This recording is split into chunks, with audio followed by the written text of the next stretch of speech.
IPS रेखा सिंह अपने भाई की बुलेट बाइक पर बैठकर अपनी दोस्त की शादी में जा रही थी। न कोई सरकारी गाड़ी, न कोई सिक्योरिटी गार्ड, बिल्कुल आम इंसान की तरह, उम्र लगभग 30 साल, चेहरा शांत लेकिन आत्मविश्वास से भरा हुआ। देखने वालों को लग रहा था जैसे कोई आम लड़की हो। जैसे ही आईपीएस रेखा सिंह हाईवे पर पहुंची, आगे पुलिस की बैरिकेडिंग लगी दिखाई दी। कुछ पुलिसकर्मी सड़क पर खड़े होकर वाहनों की जांच कर रहे थे। सबसे आगे इंस्पेक्टर अशोक राणा खड़ा था, वर्दी में और पूरी अकड़ के साथ। इंस्पेक्टर अशोक राणा का ट्रैक रिकॉर्ड बेहद खराब था। उसके खिलाफ कई बार रिश्वत लेने और फर्जी चालान काटने की शिकायतें दर्ज हो चुकी थीं, लेकिन उसके ससुर एक बड़े जज थे। इसी वजह से उस पर कभी कोई कार्रवाई नहीं हो पाई। अब वह जिस महिला को रोकने जा रहा था, उसे अंदाजा भी नहीं था कि यह महिला उसकी पूरी जिंदगी तहस नहस कर सकती है। आईपीएस रेखा को करीब आता देख इंस्पेक्टर अशोक राणा ने हाथ उठाकर इशारे से रुकने को कहा। उसकी आवाज में रोब था, अरे ओ लड़की, बाइक साइड में लगा। रेखा ने बिना किसी झिझक के बाइक साइड में खड़ी कर दी। इंस्पेक्टर ने सख्त लहजे में पूछा, कहां जा रही हो?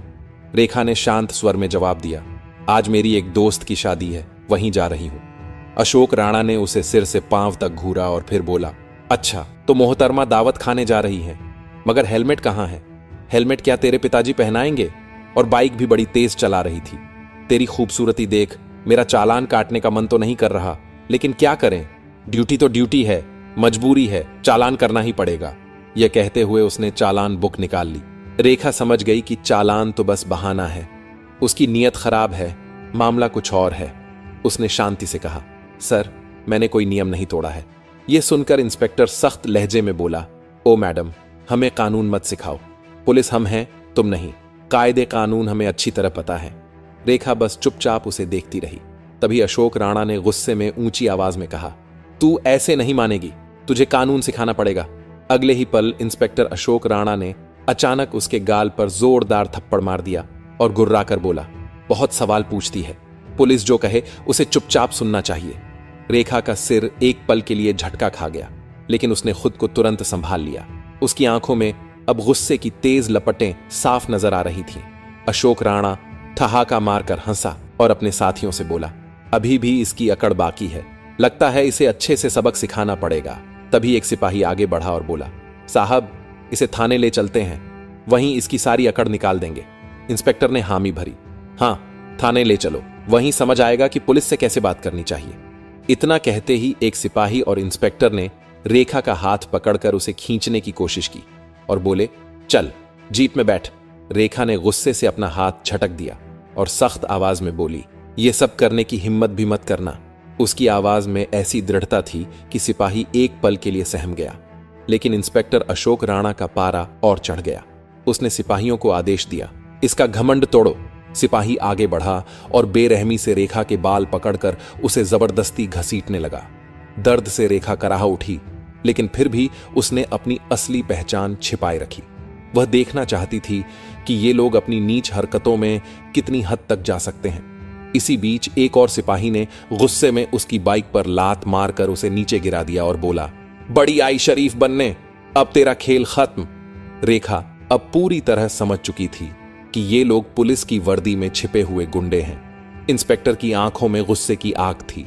वह गुस्से में बोला, बहुत देखी हैं तेरी जैसी पापा की परियां, दिन में 50 आते हैं तेरे जैसे।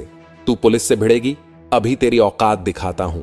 उसने अपने सिपाहियों को आदेश दिया, चलो रे, ले चलो इसे थाने, वहीं इसकी सारी नेतागिरी निकालेंगे। आईपीएस रेखा सिंह अब भी चुप थीं। उन्होंने अब तक अपनी पहचान उजागर करने का कोई इरादा नहीं किया था। वह देखना चाहती थीं कि प्रशासन किस हद तक गिर चुका है और ये लोग अत्याचार में कितनी दूर जा सकते हैं। इंस्पेक्टर अशोक राणा अब झुंझला चुका था। उसके सामने एक लड़की खड़ी थी जिसने थप्पड़ खाए, बाल खिंचवाए, हाथ पकड़कर घसीटी गई, लेकिन फिर भी उसने एक शब्द तक नहीं कहा। उसकी यह चुप्पी इंस्पेक्टर के अहंकार को और भड़का रही थी। उसने गुस्से से सिपाहियों को घूरते हुए आदेश दिया, ले चलो इसे थाने, वहीं देखेंगे इसका क्या करना है। 2 सिपाहियों ने रेखा के दोनों हाथ पकड़ लिए और जबरदस्ती घसीटने लगे। तभी रेखा ने पहली बार जोर से कहा, छोड़ो मुझे। इंस्पेक्टर हंस पड़ा और बोला, ओहो, अब जुबान खुली है तेरी, चल थाने में देखेंगे कितना बोलती है। थाने पहुंचते ही इंस्पेक्टर अशोक राणा ने जोर से चिल्लाकर कहा, अरे कोई चाय पानी और समोसे लाओ, आज एक स्पेशल केस आया है। रेखा अब भी शांत खड़ी थीं। वह गौर से देख रही थीं कि आम जनता के साथ पुलिस किस तरह का व्यवहार करती है। कुछ देर बाद इंस्पेक्टर ने अपने जूनियर को पास बुलाया और धीरे से कहा, सुन, किसी तरह इस पर कोई फर्जी केस बनाकर डाल दे। सिपाही चौंक कर बोला, क्या केस साहब? अशोक राणा ने कहा, कोई भी, चोरी, लूट, डकैती, जो भी ठीक लगे, बस इसे अंदर डालना है, इसकी अक्ल ठिकाने लगानी है, सारी नेतागिरी निकालनी है। रेखा यह सब सुन रही थी, लेकिन अब भी उन्होंने कोई प्रतिक्रिया नहीं दी। वह चुपचाप सब सह रही थी, मानो सही समय का इंतजार कर रही हो। इंस्पेक्टर अशोक राणा अपनी टेबल पर बैठा कलम घुमाते हुए बोला, अपना नाम बता और घर का पता बता। रेखा चुप रही। इंस्पेक्टर ने फिर से पूछा, बहरी है क्या, सुनाई नहीं देता? नाम बता अपना। रेखा अब भी शांत रही। गुस्से में इंस्पेक्टर ने मेज पर जोर से हाथ मारा और चिल्लाया, नाम बता वरना अंजाम बुरा होगा। कुछ पल की खामोशी के बाद रेखा ने धीमे स्वर में कहा, रेखा। इंस्पेक्टर ठहाका मारकर हंसा, बहुत चालाक है तू, लेकिन यहां ज्यादा होशियारी मत दिखाना वरना भारी पड़ेगा। इंस्पेक्टर ने एक सिपाही को इशारा किया और सिपाहियों ने जबरन रेखा को लॉकअप में डाल दिया। लॉकअप गंदा और बदबूदार था। भीतर पहले से ही एक महिला बैठी थी। रेखा ने उससे पूछा, तुम्हें किस जुर्म में डाला है? महिला बोली, मुझे झूठे केस में फंसाया गया है। मैं बाजार में सब्जी बेचती थी। हर रोज इंस्पेक्टर अशोक राणा मुझसे फ्री में सब्जी लेकर जाता था। एक दिन मैंने फ्री में सब्जी नहीं दिया तो मुझ पर झूठा आरोप लगाकर मुझे जेल में डाल दिया। फिर उसने रेखा से पूछा, और तुझे? रेखा ने शांत स्वर में जवाब दिया, कुछ नहीं। अब वह और गहराई से सोच रही थी, अगर एक आईपीएस अधिकारी को बिना सबूत यूं ही अंदर किया जा सकता है तो आम जनता का क्या हाल होता होगा। बाहर इंस्पेक्टर अशोक राणा ने सिपाहियों से कहा, इस पर चोरी और ब्लैकमेलिंग का केस डाल दो। सिपाही हिचकिचाया, लेकिन साहब बिना सबूत के। इंस्पेक्टर हंस पड़ा, सबूत? इस थाने में सबूत ही तो बनाए जाते हैं। कुछ देर बाद अशोक राणा खुद लॉकअप में आ पहुंचा। वह गुस्से में हाथ उठाकर रेखा को थप्पड़ मारने ही वाला था कि तभी दरवाजे से एक कड़क आवाज आई, रुक जाओ। सभी की नजरें दरवाजे की ओर घूमी। वहां पुलिस अफसर हितेश कुमार खड़े थे। थाने में उनकी छवि एक ईमानदार अधिकारी की थी। हितेश ने लॉकअप में बंद महिलाओं की हालत देखी तो उनके चेहरे पर चिंता की लकीरें उभर आईं। उन्होंने सख्त आवाज में पूछा, यह सब क्या हो रहा है? अशोक राणा हल्की मुस्कान के साथ बोला, कुछ नहीं सर, बस एक सड़क छाप लड़की ज्यादा होशियारी दिखा रही थी तो सबक सिखा रहे थे। हितेश ने रेखा की तरफ गौर से देखा। उसके हाव भाव किसी साधारण महिला जैसे नहीं थे। उन्हें कुछ अजीब लगा। उन्होंने इंस्पेक्टर से पूछा, इस महिला का जुर्म क्या है? अशोक राणा थोड़ा हड़बड़ा गया, सर इसने चेकिंग के दौरान बदतमीजी की थी। हितेश को उसकी बात पर विश्वास नहीं हुआ। उन्होंने सीधे रेखा की ओर देखा और शांत स्वर में पूछा, तुम्हारा नाम क्या है? रेखा अब भी चुप रही। अशोक राणा झुंझलाकर बोला, देखिए सर, यह तो अपना नाम तक नहीं बता रही है। हितेश समझ चुके थे कि मामला गंभीर है। उन्होंने आदेश दिया, ठीक है, इसे दूसरे लॉकअप में डालो। हितेश के आदेश पर सिपाही रेखा को दूसरे लॉकअप में बंद कर दिया। वह कमरा पहले से भी ज्यादा अंधेरा, गंदा और बदबूदार था। दीवारों पर मोटी नमी जमी हुई थी। रेखा ने चारों तरफ देखा। अब वह इस प्रशासन का असली चेहरा देख पा रही थी। हर बीतते पल के साथ उनका यकीन और पक्का हो रहा था।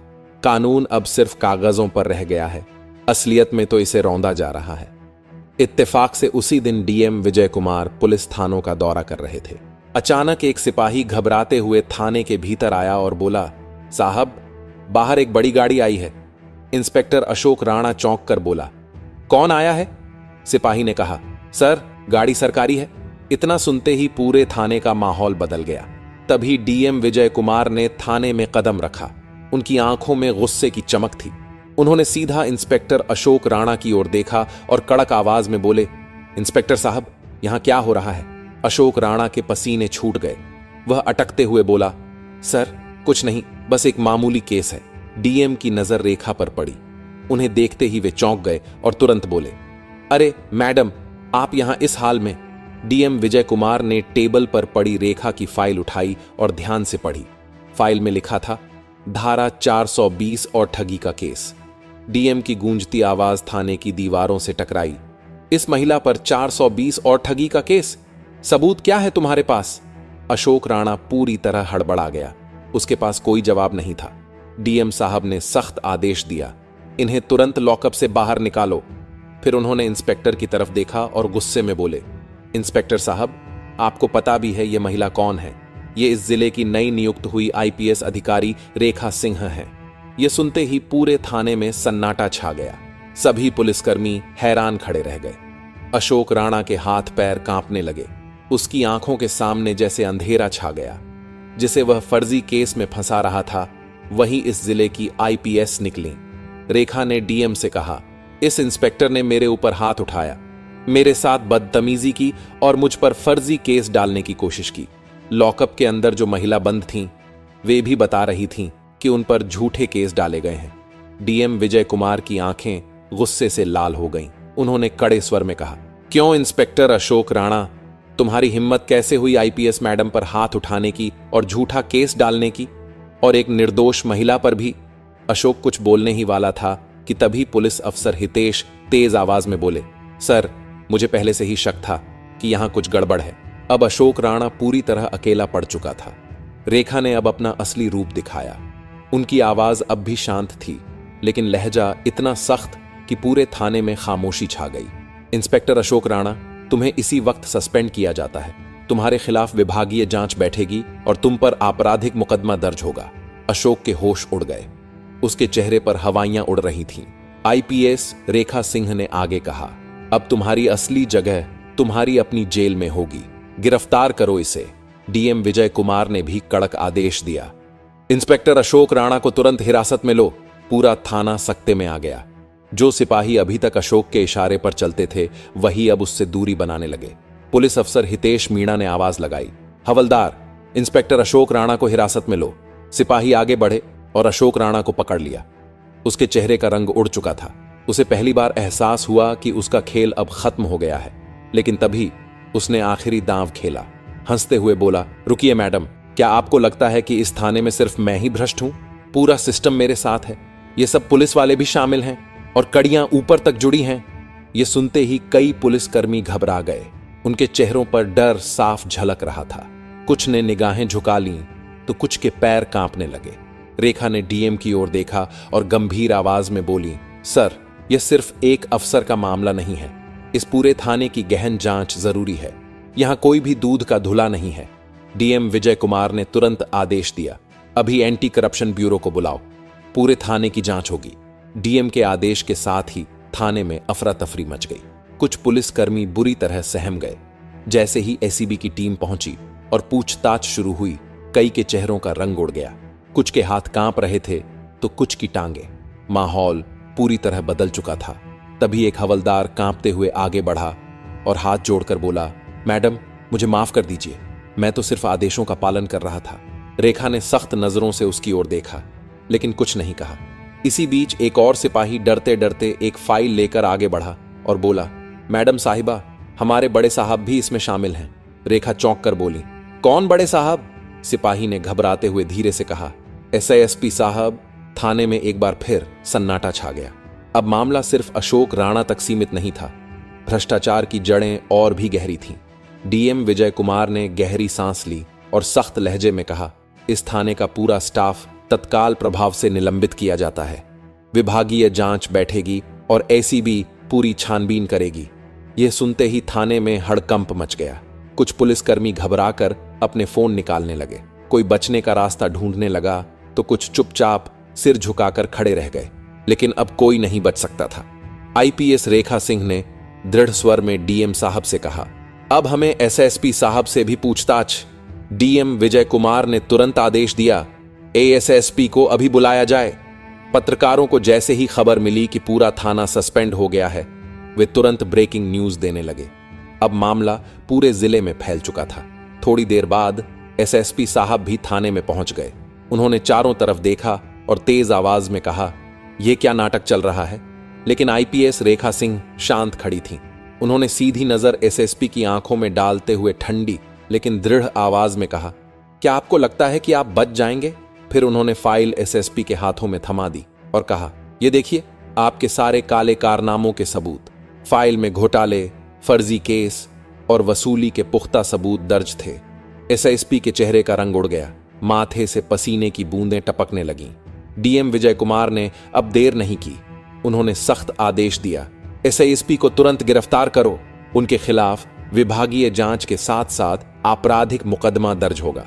इतने बड़े अधिकारी की गिरफ्तारी का आदेश सुनकर पूरा पुलिस महकमा हिल गया। यह पहली बार था जब किसी ने इतनी ऊंची कुर्सी पर बैठे अधिकारी को खुलेआम बेनकाब किया था। जैसे ही एसएसपी की गिरफ्तारी हुई, मामला राज्य स्तर तक पहुंच गया।